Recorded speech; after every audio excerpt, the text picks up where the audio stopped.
Girl, I can't lie.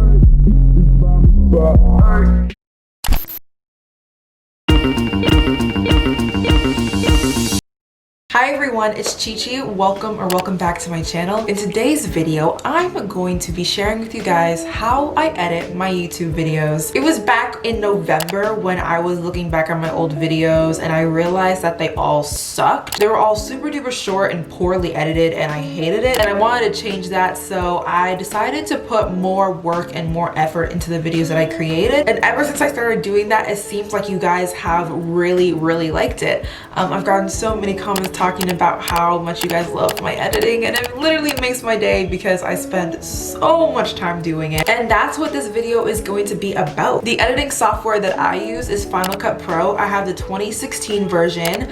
Don't ask me why I have the 2016 version, but I am aware that the 2016 version may look a little bit different compared to the 2020 version, but I've looked at it and it seems like the only difference is maybe like the font and the style. The format of all the things seem to be the same or in the same general area, so I still feel like this tutorial is going to be helpful in that sense. So in this video, I'm going to be sharing with you guys the official Coco Chinelo editing masterclass. If you guys are enjoying the video so far, give it a thumbs up, subscribe to my channel if you want to, and let's get into it. Chapter 1, equipment. Obviously, if you're making YouTube videos, you're going to need some sort of equipment. So I'm gonna give you a rundown of the equipment that I use. First things first, I need to have my blue light blocking glasses. This is how they look like, and they're from iBuyDirect. Thank you to iBuyDirect for sponsoring this video. Do you have trouble seeing the TV screen from over there? Do you have trouble putting contacts in your eyeballs? Do you want more stylish and affordable glasses? Introducing iBuyDirect. iBuyDirect is your one-stop shop for all your eyewear needs, from prescription glasses, sunglasses, blue light blocking glasses, and fashion glasses. They're focused on offering affordable and fashionable eyewear of over 1,000 frames through controlling the entire process in-house and direct from your glasses lab to your house. Hey Chi-Chi, what glasses are you wearing right now? Oh, I can definitely tell you what glasses I'm wearing. Weird, creepy person who only appears when I do sponsorships. Like seriously, it's very weird. I'm wearing the sequence frames in the color Ocean Tide. I absolutely love these frames because these frames make me feel so smart and sophisticated, and you can get a pair too. Just use her code COCO25 to receive 25% off your purchase. Okay, weird, creepy person. Last time you said your name was Jason Derulo, and honestly, I don't believe that. And since you only appear whenever I do sponsorships, I thought that Hey, it's a black screen. I wasn't even finished. But on a more serious note, everyone, I honestly love these glasses. I've never had frames so big before. I love it. These frames honestly make me look so sophisticated and grown. These glasses are actually really special because these are blue light blocking glasses. I do so much work on my computer. I literally stare at my computer for hours and hours and hours on end editing. And as I stare at my screen, the blue lights from the screen are harming my eyes, and I don't like that. The blue lights from the screen cause really bad headaches for me, and I've noticed that ever since I started wearing these glasses when I do my computer work, I've had less headaches. My iBuyDirect doesn't only have this, it has literally hundreds of different frames to choose from. So if you guys are interested in buying some glasses, there will be links down below to everything. And don't forget to use my discount code COCO25 to get money off your purchase. As well as my glasses, I also use a camera. I'm right now using the Canon M50 camera with the EFM 11 to 22 millimeter lens. Those two things together are $1,000, which I know is really expensive. YouTube is an investment, so you're just gonna have to make these sacrifices. Plus, all the equipment that I use for YouTube is a tax write-off, so I honestly love the video quality. It's so clear and crisp. If you're wondering, the video quality in which I film in is 1920 to 1080 with 30 frames per second. And I always have my videos in autofocus because I'm constantly moving throughout my videos and I need to stay in focus. Obviously, you're going to need something to edit with, and I edit on my MacBook Air. It is the 2016 version of it. I am in desperate need of an upgrade when it comes to my my laptop, but I think I'm gonna get a new laptop for college, fingers crossed. The editing is a bit laggy on this laptop because it is so old, but essentially I do end up getting all my work done, so it doesn't really matter to me. As well as my computer, you're going to need a hard drive to store all your files in. When you're creating videos, you're working with very big files and you're not gonna have enough space just storing it all on your laptop, so you're going to need an external hard drive to save all your files on. I save all my files on my Samsung Portal SSD.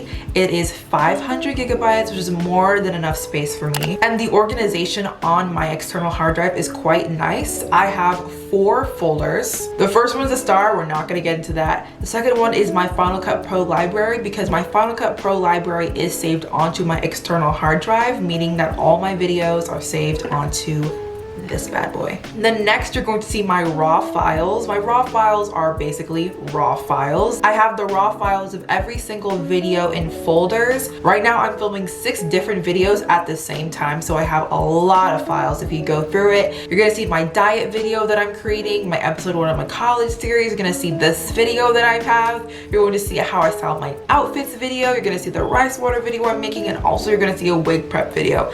I'm filming a lot right now, so I need to have all my files organized so that when I edit, I don't lose my marbles. Then lastly, I have my YouTube media saved. In my YouTube media is just basically all the extraneous stuff, the effects, the overlays, the instrumentals, the sound effects that make my videos a bit more unique to others. I have my instrumental saved by the mood of the music. I also have a lot of overlays. I have green screens and images and all that stuff. In my pictures and forms one, that's basically just all my tax stuff and my contracts that I have to sign whenever I work with a brand. And lastly, I have all my saved sound effects. Later in the video, I'm actually gonna teach you guys how I get all of that stuff, but for now, that's that. As well as my hard drive, I have a voiceover mic. I use the silver Blue Yeti mic. I actually just got this about a month ago and I love it. It has increased the quality of my voiceover so much because recently I've been implementing a lot of voiceover work into my videos and you guys seem to like it. So I thought it was time for an upgrade. That was definitely $100. So yeah, an investment. As well as that, I also have an importer. I use my importer to import files from my SD card into my laptop. With my importer, I have my SD card. My SD card has all of my videos saved. The one you see right now is probably like an 8 gigabyte one, but I'm right now using one that has 64 gigabytes. Then lastly, I have my phone. I airdropped so many pictures on my camera roll to my laptop. I also use my phone to put filters on my thumbnails. Now that we've finished talking about all the equipment, let's get into actually editing. If you are wondering, this video is not a beginner's guide to Final Cut Pro. This video is for people who are a bit more advanced when it comes to video editing. I'm not gonna sit here and teach you guys how to cut a clip and how to import media.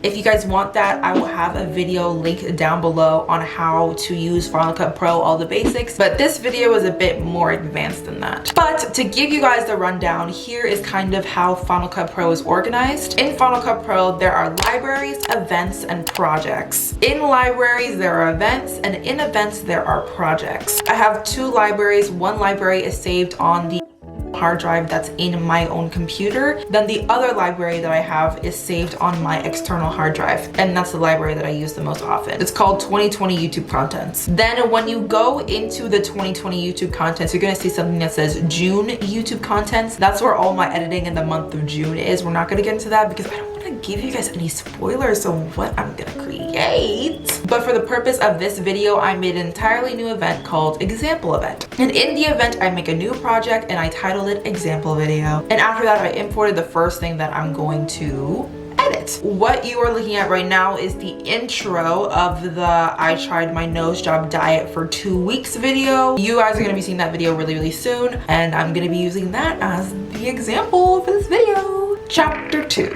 Color correcting. So the first thing I do when I put the clip into the timeline is color correct. I'm not sure what the difference between color correcting and color grading is. I don't do too much when it comes to color correcting. I know there are a lot of people who do all these filters and plugins and stuff, but honestly, none of that really appeals to me. All I do is higher the saturation a little bit. I play with the exposure. I put some things down, I put some things up. I add another color corrector to the thing, and then I click that little icon and click add color mask, and then I try to mask what I am going to change. What you are not changing is usually going to be gray. What you are changing is going to be the color that it appears to be. So in this clip, the only thing that I want to change is the background. So I have to make sure that me in the thing looks gray, and that's what you want. So that's what I did. And then you're going to release, then you're going to go into color board in the color correction too, and you're going to go to exposure and you're going to make it a little bit higher so the background looks white. Obviously you're going to need to add that color correct to all the clips in the timeline, and to do that on a Mac you're going to need to click the clip, then press Command C, then click on the clip that you want to paste it into and press Command Option V. That's usually the formula I use whenever I'm doing these sit down videos in front of the wall, but every clip is different depending on the location, depending on the lighting. Chapter 3, chopping. So usually when I start editing, I start with a sit down talking portion of the video because that's kind of the foundation of everything. Okay, for chopping, all you have to do is go through your clips and cut out anything you don't want to be in the video.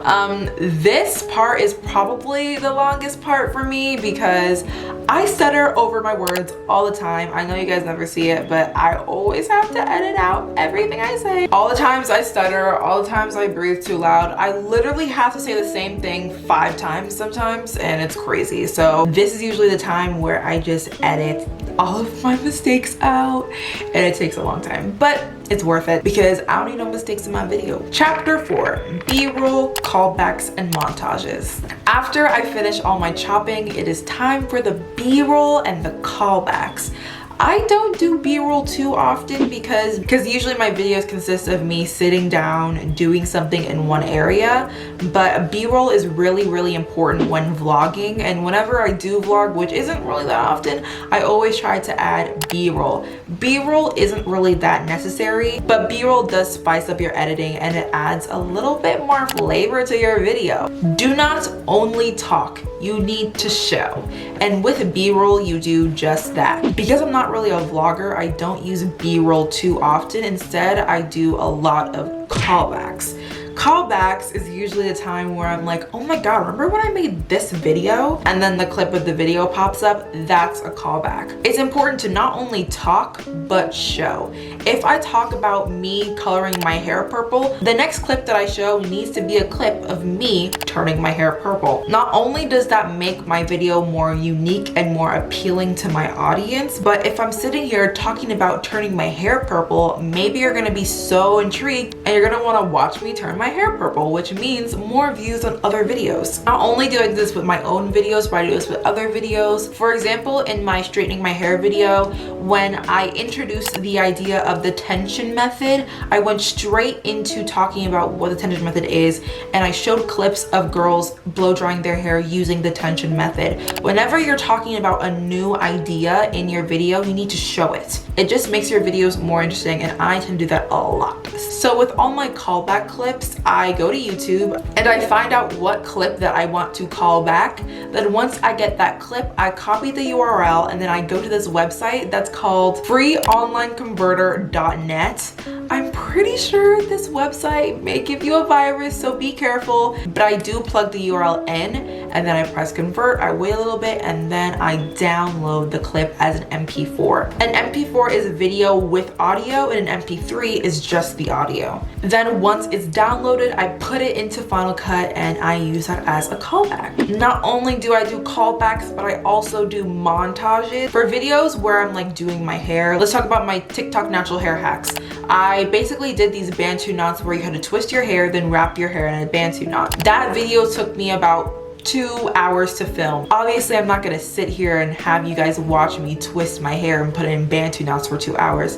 That's why it's important to do montages. Just take the highlights of those moments, maybe make it about 30 seconds long, maybe make it a minute long, and maybe put some voiceover and some music into it to make it a little bit more interesting. That's what I do. I like adding montages because you see what I'm doing without seeing everything I'm doing. So yeah, usually this is the time where I add my B-roll, I add my callbacks, and I make my montages. Chapter 5, animation effects. So for this portion of the video, I'm going to be quickly going over my most used text, sound effects, regular effects, and transitions. So my most used texts are basic commercial bold in black or white, Hayati TC in light, Helvetica oblique using a yellow face and a black outline, Bodani 72 in book, and DK crayon crumble. With that, my most used sound effects is computer mouse, swish 1, cartoon accent 17, punch,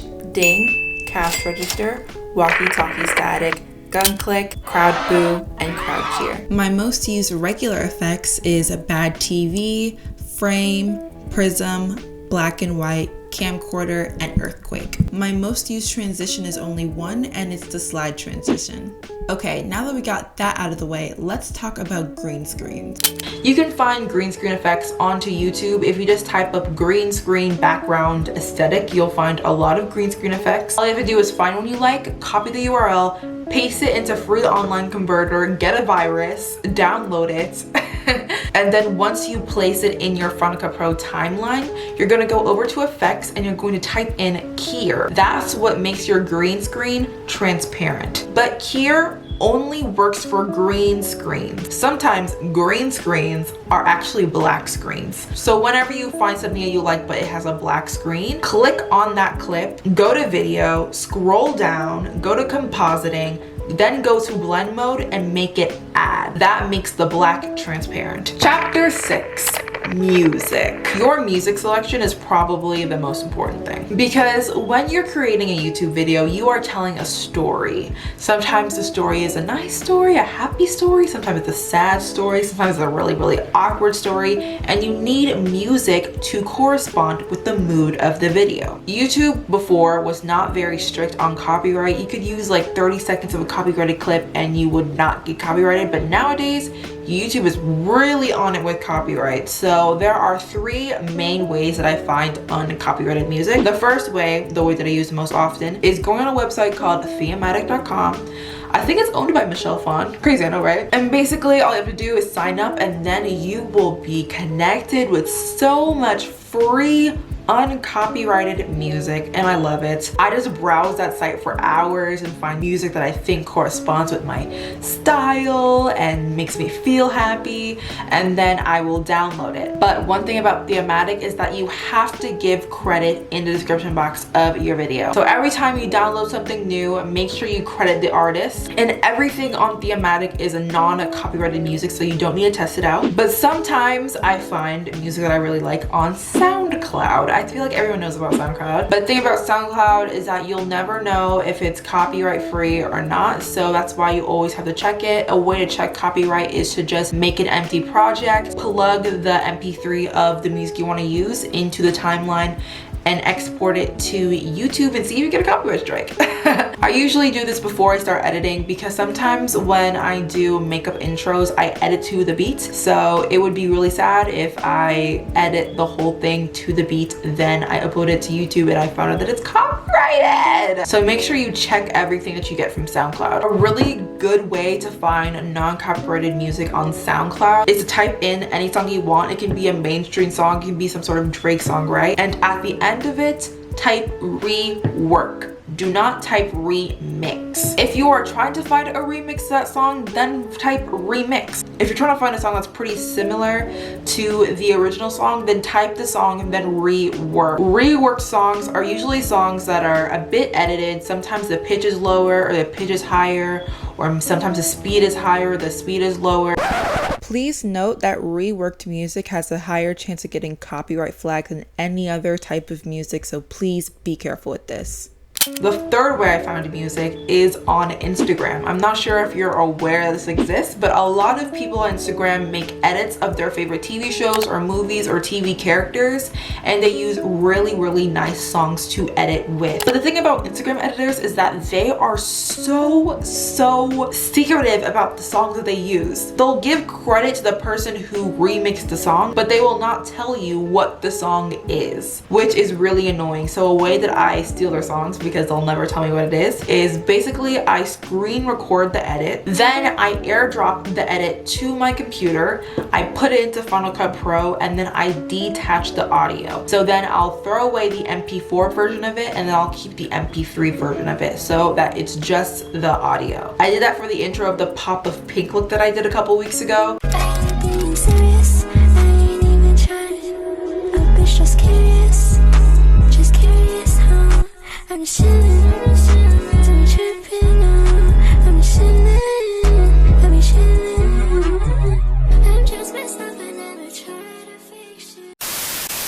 That's a pretty cool way to steal music, but the sad part is that you'll never know what the song is and you can't really tell other people what the song is because you yourself don't know it. And for that as well, you need to test your audio because you'll never know if the song is copyright free or not. So yeah, usually this is the part in the video where I put in music that I feel like fits the mood of the video. Chapter 7. How to edit like Coco Chinelo by Coco Chinelo. A lot of people have questions about how to find their editing style, and honestly the best way that I can answer that question is to kind of find aspects of videos that you like and combine it to make it something of your own. I would not recommend to copy somebody's editing style entirely because then you will get called out for it. But if you take certain aspects of a lot of different YouTubers' editing styles and combine it, it will essentially be your own. It will essentially be unique. And that's exactly what I did. Not only did I look at other YouTubers, but I looked at cinema, I looked at TV shows, looked at movies, and all of that kind of inspired my own editing style. I have no idea how to describe it to you guys. Like, I have no idea. Okay, so in this segment of the video, I'm going to be sharing with you guys some of my favorite things that I like to do in my videos that I don't see a lot of other people doing. First I'm going to talk about is information cards.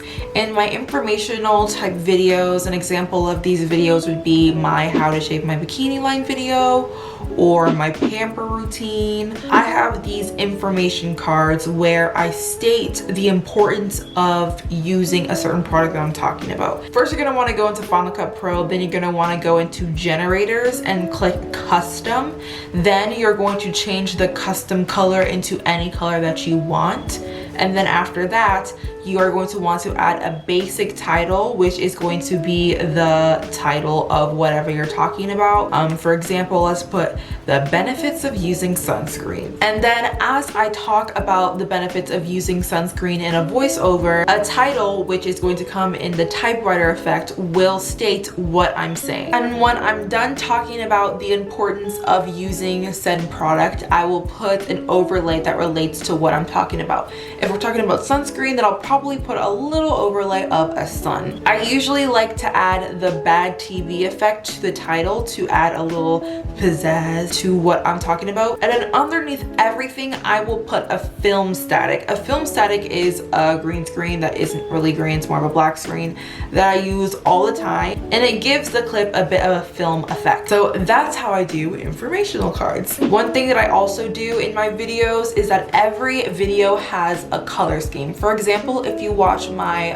turning my hair purple video, then you're going to see the color scheme was obviously purple. So every single time a callback showed up, the color behind whatever I was showing was purple. And I like to keep that consistent throughout the entire video. So if I do B-roll, if I do a callback, or if I'm doing a montage, the background color will be whatever color is the color scheme of that video. In order to do that, all I do is have my clip as it is, and then I will add the custom and I'll put it underneath that clip. In order for you guys to actually see the custom color, you're going to have to go into that clip and you're going to have to make it smaller. I usually go into that clip, I go over to transform, I go to scale, and I make it 90%.